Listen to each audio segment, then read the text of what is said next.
A goal without a really strong why is going to fail. Your goal without a why is going to fail. The first challenge and difficulties that you come across are going to halt you dead in your tracks. Bye goals again. So today we're going to be discussing how to use your why for an unfair advantage.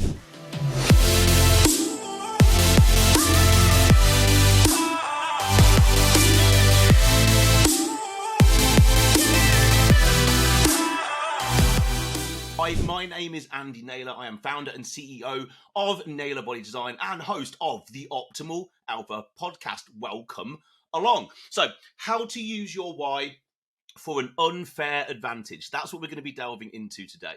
So, topics today really, like, what is a why? What is that? What does it mean? So, we're going to delve into that a little bit. And then simply, how are we going to use whatever information comes out from there to give you an unfair advantage over yourself, over maybe your competition. So just to go back a little bit of a step, so to give you a little bit of perspective, I guess, and a bit of insight, when I did my first show, men's physique show, the first ever competition I did, I think it was back in 2016. I'd never done anything like it before. So I decided to do a men's physique show. It was actually fitness model over 35. I think I was 37 at the time. That's what I decided to do. And I had two whys. I guess I had two reasons for doing it. I had not long, well, I was wanting to elevate my coaching business. I was on my own at that point. It was just me and I was training face to face with people. And I wanted to elevate my business and add far more credibility to me as a coach and to the business as a whole. So there are many ways to do that, qualifications, experience, yada, yada, yada. But in the world that we're in, you know, how you look holds a lot of value. Let's just cut through the bullshit. How you look holds a hell of a lot of value. And as a trainer, a coach, and now mentor, how I look, how I go about my business, like, you know, not just business, but how I go about what I say I'm going to do, holds an incredible amount of value. And people will either look at that and go, yeah, like this dude does what he says he's going to do. And that in of itself means everything. That's credibility. This guy, this coach, this person I'm possibly considering to have coach me, he's done it. He's walked the walk. He's said he was going to do something. He's gone and done it. And okay, he did pretty well. He won his first show. Yeah, like pretty cool. So that was one credibility. And the other was to see if I had what it took to cross the damn finish line. This is something that I think when everybody competes for the first time, one of their whys, their goals. I'm not just talking about being a competitor here, by the way. It's just a perspective into what happened for me. But I wanted to know, could I actually do it? Was I good enough? Did I have the fucking minerals in me to be able to put myself through what I knew was going to be one of the most difficult things I ever did? I had no idea how difficult it was going to be on so many levels. But I wanted to know, did I have what it takes? Because if I was ever going to have to do that for someone else, I needed to have gone through it myself. I've never asked someone else to do something in terms of getting in the shape of their life that I've not done myself, basically. And if I ask someone to put themselves through an incredible amount of suffering to get to their goal, I know that I did that to myself. I know the depths of suffering I put myself into. So this is not a woe is me, by the way, but I know what I was capable of. I know what I am capable of through going through 16 weeks of pretty much, you know, pure self-torture for getting ready for a show. But these were my whys. I would not have been able to have gone to the places that I went to. Certainly for the second show, the second time I competed, the place I took myself to that show was pretty damn intense. If I didn't have the whys close to me, I'd never have made it. I'd never even got anywhere close. So those are just two whys to give you an example. The credibility to the business and to me as a coach, which is obviously has all sorts of ramifications in different directions. The growth of the business, the growth of me as a coach, that the ability for me to grow and scale the business and take it to become a legitimate business with other people would want to work inside, that would cater and look after people internationally. Like, I could never have gone off and built this thing if I had no credibility about me. I'd just be another, with no disrespect, but I'd be just another PT on the floor. To take a business to this level, and I knew that I was going to build and grow this business to this level and way beyond where we are, that had to come out of me, and I had to know that I was capable of doing certain things to be able to go off and get other people to do the same. So that's a little bit of the sort of, I guess, background for just that one particular thing. I have many whys in lots of other different areas that I do, but that's just how I picked out these two whys.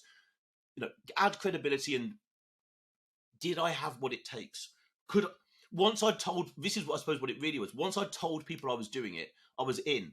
I couldn't back out. Well, I could, but like, everyone can fucking quit. Everybody can quit. It's fucking easy. And that was not going to be me. No matter, aside from injury or illness, there was no way I was going to quit. Good fucking luck to you if you got in my way. And it would be the same if I decided to do it again. I would become extremely black and white, probably difficult to be around for, to be honest. But the goal is then the goal. Everything else can get out of the fucking way. And that why is then looked after me, I think. The ability to be able to do that. And yeah, anyway. So what is a why? So simply, your why is going to be your reason for doing something, basically. No reason, no chance of success. But it needs to be deeper than you already think it does. It can't just be a surface level. Okay, Brian, I'm not thinking of any particular. Brian, why do you want to get leaner and drop 30 pounds and see your abs? I want to feel better. Yeah, obviously, but why? Or Thomas, why do you want to get leaner and see? Oh, I'm going on holiday in 4 months' time. Okay, it's a why, but it's shit. It's not good enough. Because if someone's why is, I'm getting ready for going on holiday, what happens if the holiday gets cancelled? That's it. Bye goal and bye why. So whys have to be deeper. Now, sit there and ask yourself, what is your current goal? Doesn't matter what it is. Physique, health, relationships, business, whatever. Just find a goal in your mind now. Answer me this. Let me ask you, why is it important to you? Right, something's going to boil to the surface, hopefully. It won't all of the time, but something's going to boil to the surface. Something's going to immediately come to your mind. Well, I'm doing this because of this. Okay, cool. I don't know what that thing is. If it's getting leaner, I can imagine, given that I have 7 or 8 consultations every day, I hear the same things over and over again, because I can probably imagine what's going through your mind right now. But obviously, I don't know who's listening, so I can't say for definite. You want to achieve X goal. I ask you why. Something comes to your mind. I say to you, okay, cool, that's awesome. But why? It's the second time I've asked you. So why? 2 times down. Why do you want to achieve the goal? You said X. I said, okay, cool, but why? Now go down a level. What comes to your mind? It's going to get more difficult. It's probably going to, most often, if I ask you another why, you need to take a step back in time. It's something behind you. It might be something in front of you as well. We are moving towards pleasure, a better future in a goal, but we're also moving away from something in the past, pain, a monster behind us. Carrot and stick, we need both.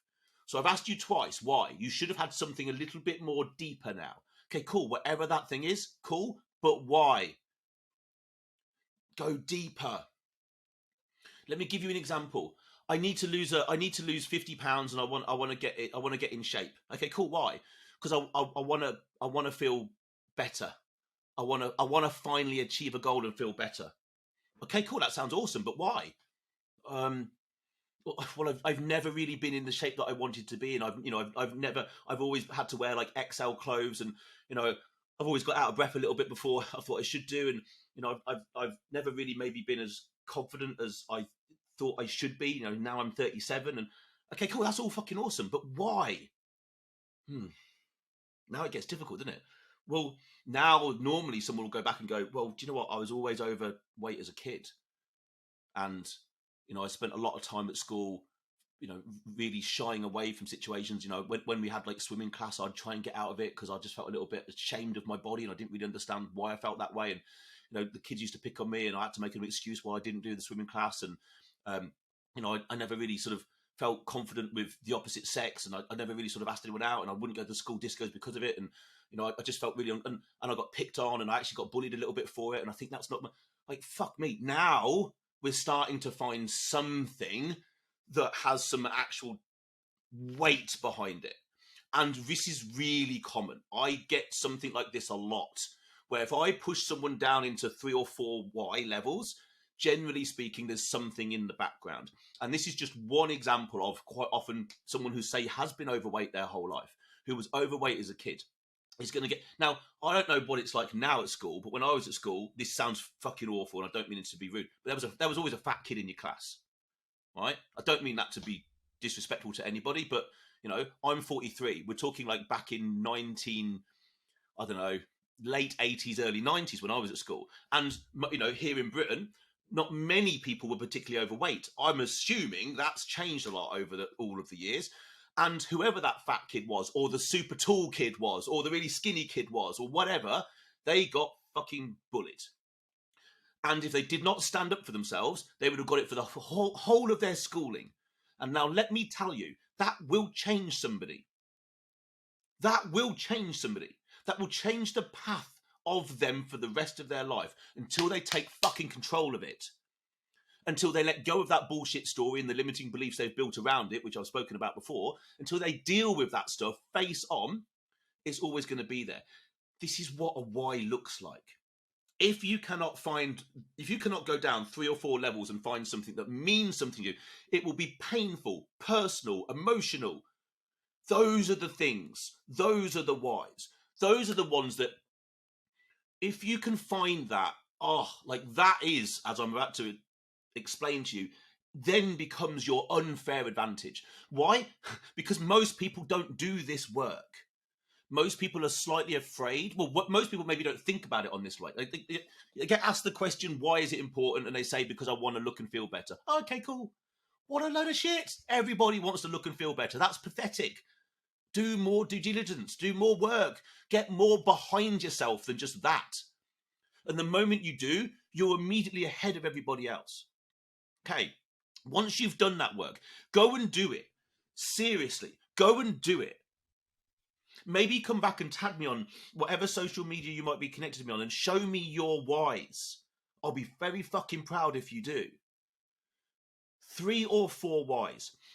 Put why, put the goal. Put why, answer it as well as you can on the first level. Then write why in capital letters and answer it again. Then go down as far as you possibly can until you find the thing that's burning in your soul. And when you find that thing, it's going to make all the difference to you. So how can you use this to your unfair advantage? So once you have a deep and strong and meaningful why, make it visual if you can. With an emotion, this is difficult, but there are ways of doing it.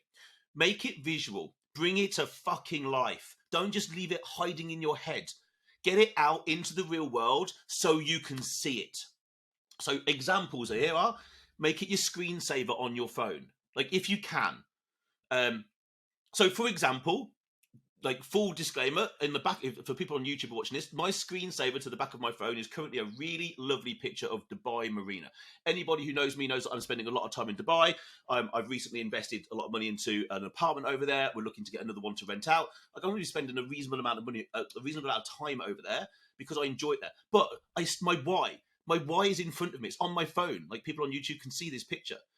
I see it every multiple times per day. Why? To remind me the thing that I'm moving towards, whatever it might be. Screensavers on your laptop. Since I started doing this, every screensaver I've put on my laptop has come true. I'm not going to tell you what's on there now, but everyone has come true. Absolute no word of a lie. Make visual your whys. So, yeah, screensavers, great thing to do. The back of the door before you leave the house, if it's an appropriate thing to put up.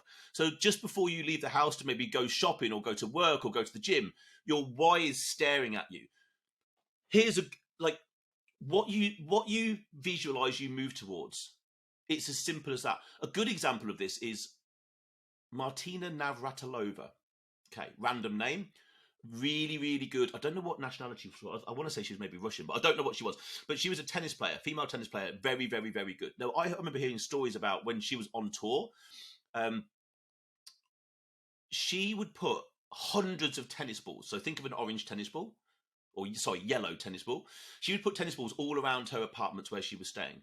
So her mind was constantly what? Seeing the thing that she needed to see to achieve her goal. You could say her why. Okay, maybe the why for her going off and being one of the best tennis players on the planet was different. But right there, then and at that point, her why was tennis balls. Need to see and hit tennis balls really, really quickly and well. So she'd put them everywhere. So her mind became focused on it. What we see, we become focused on, and we move towards that which we focus on. So put your whys out there. Don't hide them away. Make goal boards. This is something really useful. It's just like being back at school.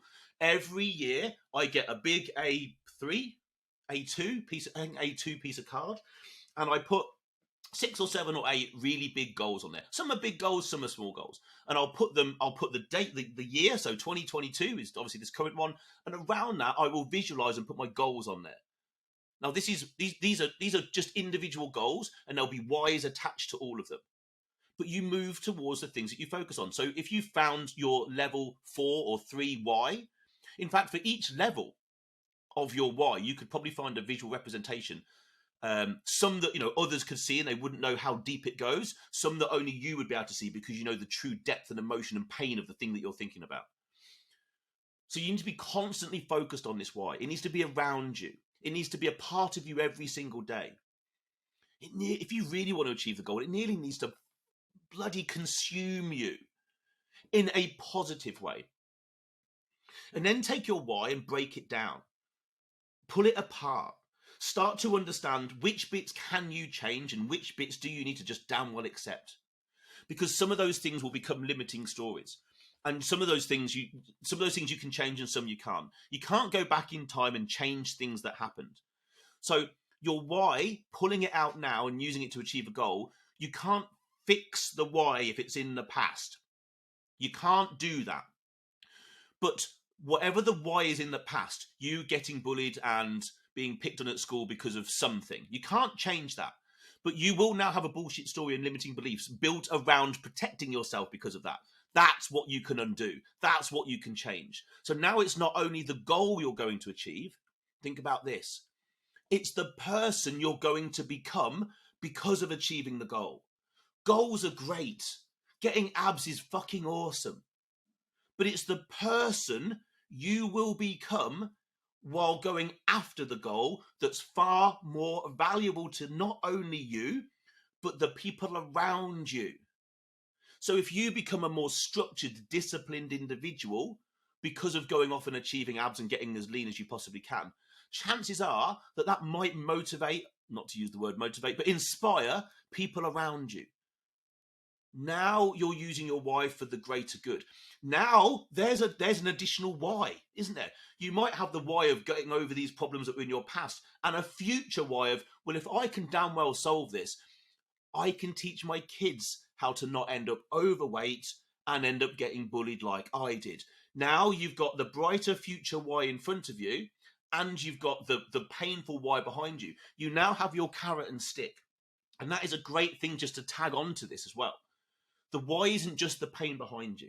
So I had a why. My whys for doing the show was in the future. It was, I want to have more credibility for the business and so on and so forth, and be able to grow the business. And then ultimately, you could go down in levels and say, I want to grow the business. I want to have, that's more clients around the world, a team working with me, more financial security for my family and I, which then allows more options, more choices. Like the whys go down in different levels. Look into the future and find whys as well that are on the same timeline, the same storyline as the why behind you. The moment you start to tie the whole thing in together, you're unfucking breakable. You're unstoppable. You have now a massive unfair advantage over the old you. You're nowhere near the old you. You're now something completely different. And then constantly reevaluate your whys. Don't get stuck in a loop. Once you've achieved one, box it off, move on. Okay, that's going to wrap up today's episode. I think we've gone fairly deep today. I hope that's been useful. I hope someone out there has sat there and thought, do you know what, that's something I can go and do. You take a moment, you write your 3 whys down, maybe send them in to me on a social media. I would be very happy to see those. So for now, that's everything. Of course, as always, if you've enjoyed the show, you enjoyed the episode, please subscribe to the show. Maybe download the episode, give us a 5-star review. We appreciate it. It helps with ratings, and ratings are life. It helps us keep up at the top of people's minds, and ultimately, it's helping me help as many people as possible, which is as always the whole point behind this show. So thank you very much. Go and have a great day. I'll be back soon, but for now, over and out.